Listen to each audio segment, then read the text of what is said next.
Hi, this is Manish Pandey. Welcome back. In this video, I am going to show you how to get current date time as per our system.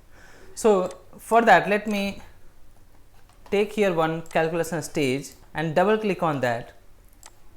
Now, put here get current date time.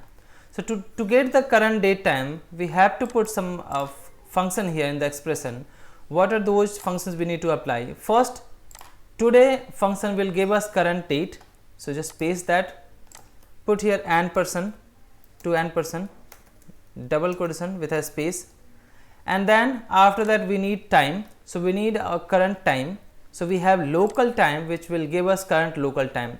So, paste that. Now, these two value will give us current date and current time. Now, after combining this one, we are going to make current date time.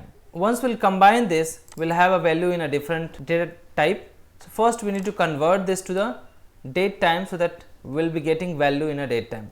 So, we will put here to date time open and here close bracket. Now, copy this, paste here current date time, create that.